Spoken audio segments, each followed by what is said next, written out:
Dans l'exercice 5, on considère donc deux sources ultrasonores E1 et E2 qui sont synchrones parce qu'elles sont alimentées par un même générateur.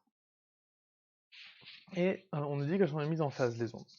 On nous dit qu'il y a O le point milieu du segment, bon, etc.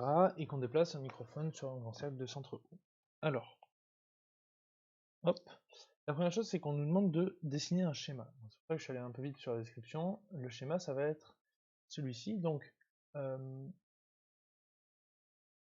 on donne O la médiatrice enfin, le milieu du segment E1, E2. Donc si je place E1 et 2, hop, sur cette courbe là, paf, sur cette droite, E1, E2, et que je mets O au milieu, et on nous dit qu'il y a la médiatrice OX, hop,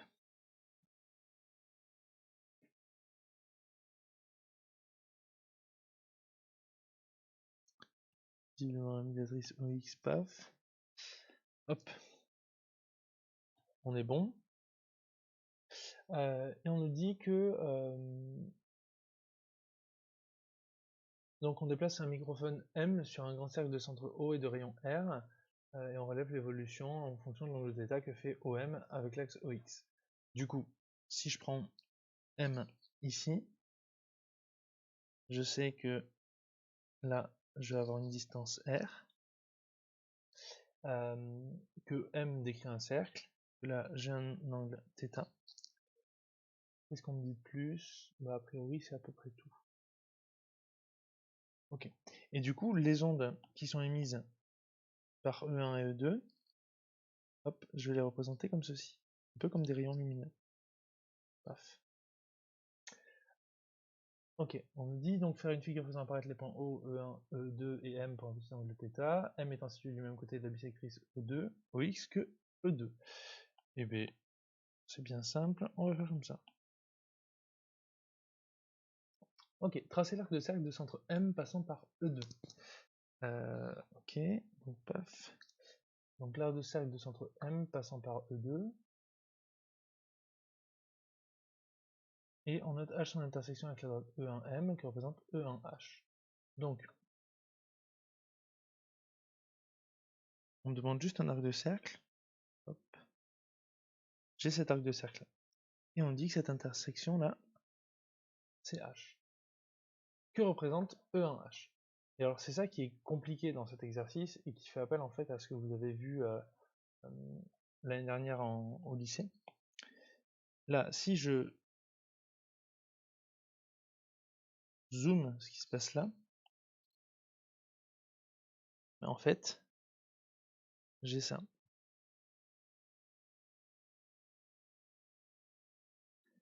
Hop, j'ai un rayon qui part, un autre qui part, et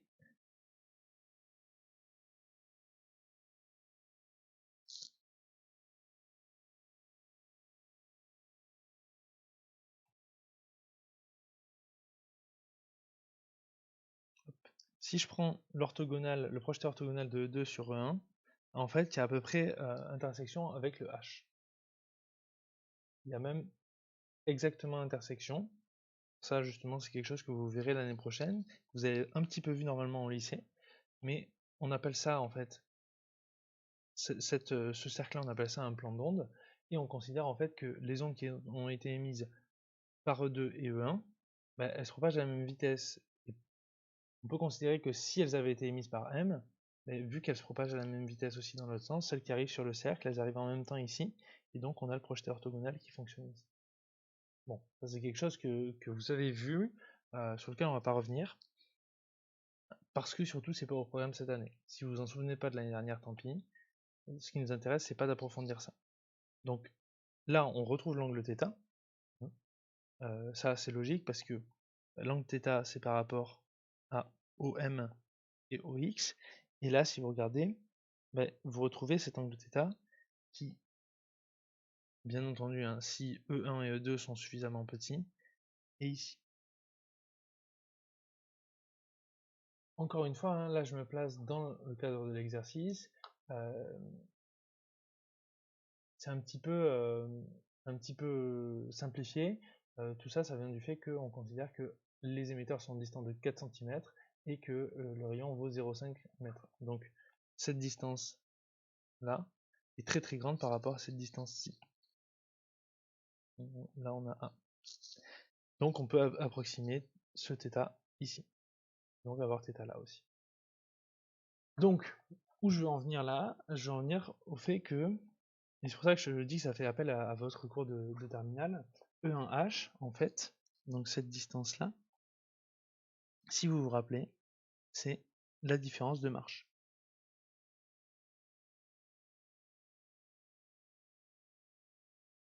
Entre les ondes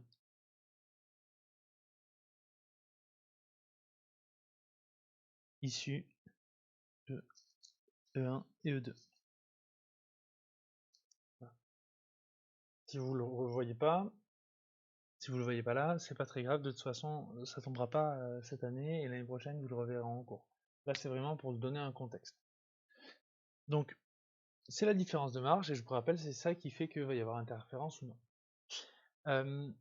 Question C, on nous dit, puisque R est très grand par rapport à A, on peut assimiler H et le projeté orthogonal de E2 sur E1M. Ok, H et ce projeté orthogonal.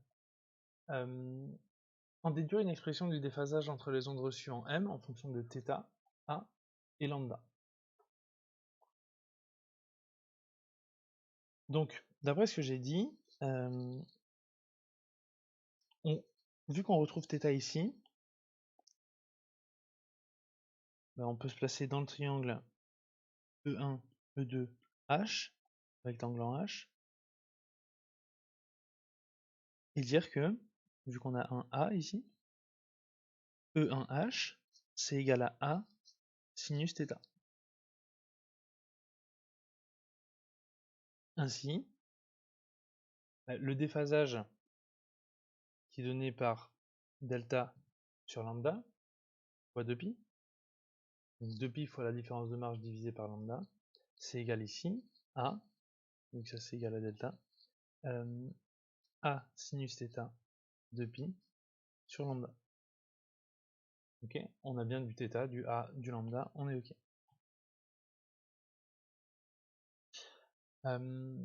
Et enfin, quelles sont dans l'intervalle moins 30-30 les valeurs de θ où on observe un maximum d'amplitude résultante? Et c'est là qu'intervient ce dont on a parlé dans le cours. Mais les interférences sont constructives.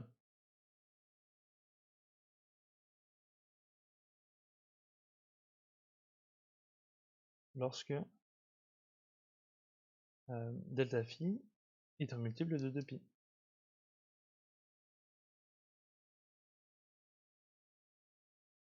Donc, pour sinus θ égale à lambda sur A. Fois P avec P appartenant à Z. Un anti-relatif. Du coup, ben là, pour trouver les valeurs entre moins 30 et 30 qui fonctionnent, ben, il suffit de faire le calcul. Et donc déjà, on a pour P égale à 0. Donc on observe un max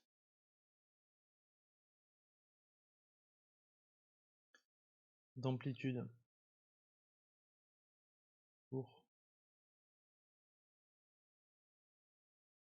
P égale à 0, donc θ égale à 0, P égale à plus ou moins 1, θ égale à plus ou moins 12 degrés, et P égale à plus ou moins 2, θ égale à plus ou moins 25 degrés.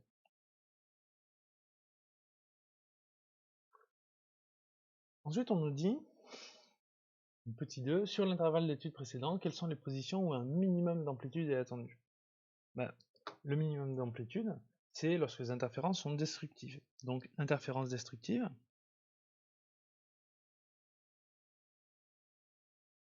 c'est lorsque delta phi est égal à 2pp plus toujours P appartenant à Z. Donc on obtient ça pour donc delta phi égale à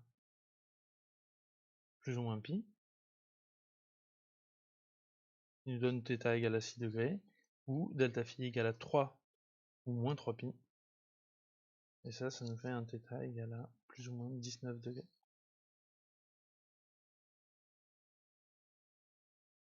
On nous dit ensuite que si les ondes ont même amplitude, quelle est la valeur d'amplitude minimale prévue par la théorie? Alors,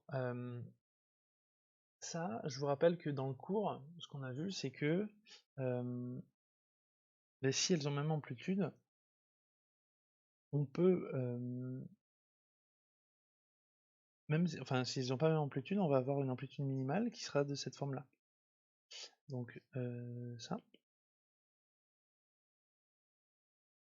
Donc, si elles sont de même amplitude,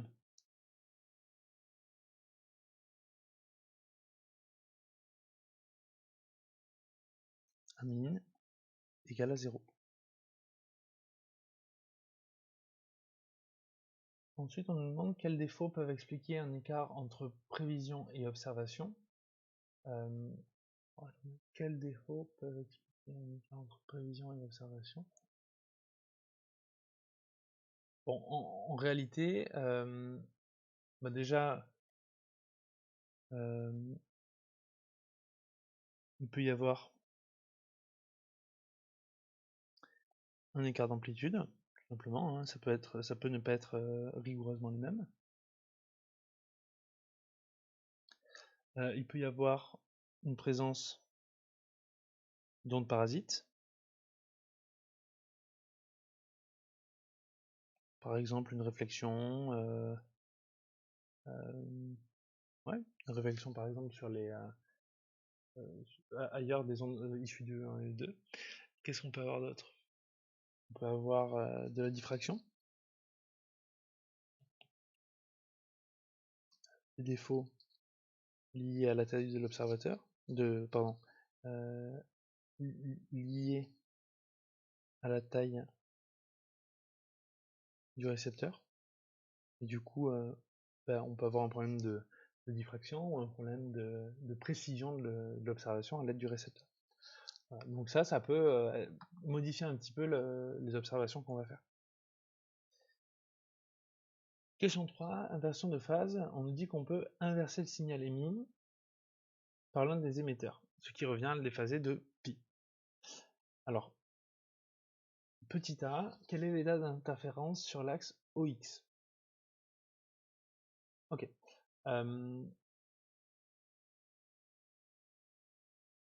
Alors, là, ce qu'on vient de faire, c'est rajouter π sur l'un des deux émetteurs.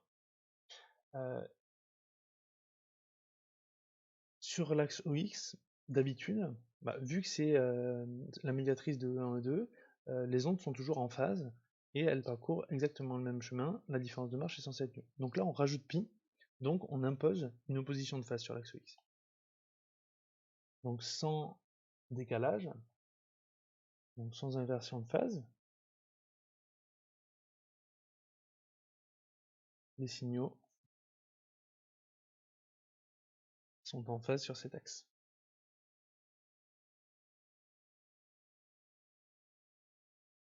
L'inversion impose donc une opposition de phase.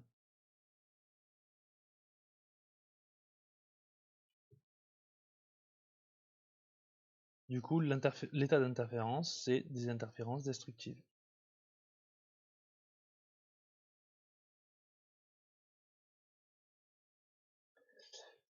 Petit b, on nous demande quelles sont les positions des nouveaux points de maximum et de minimum d'amplitude.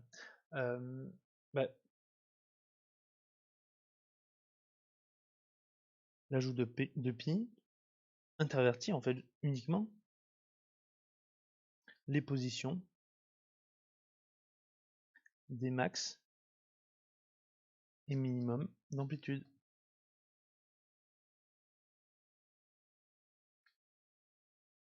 Delta phi n'est plus égal à ce qu'il valait tout à l'heure. C'est plus donc 2π a sinus θ sur lambda, mais c'est ça, plus π. Donc ça fait que décaler tout ça. Et enfin, inverser le... Alors, excusez-moi, qu'advient-il si l'on inverse également notre signal? Alors, si on inverse l'autre signal également de pi aussi, ben on se retrouve exactement dans le cas précédent, parce que si vous regardez ici, si on rajoute pi là, ça veut dire que on a un phi2 qui vaut phi2 initial plus pi, sauf que delta phi c'est phi de 2 moins phi de 1. Après inversion, on peut les noter phi prime, et donc ça fait pi plus phi de 2 moins pi plus phi de 1. Donc ça fait phi de 2 moins phi de 1. Donc en fait, notre delta phi prime, il est égal à notre delta phi initial. Les observations sont les mêmes que les observations initiales.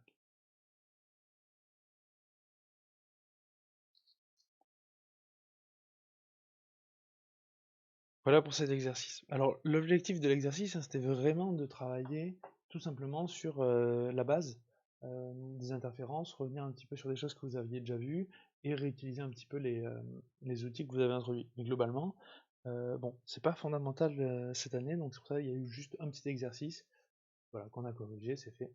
On peut passer à autre chose.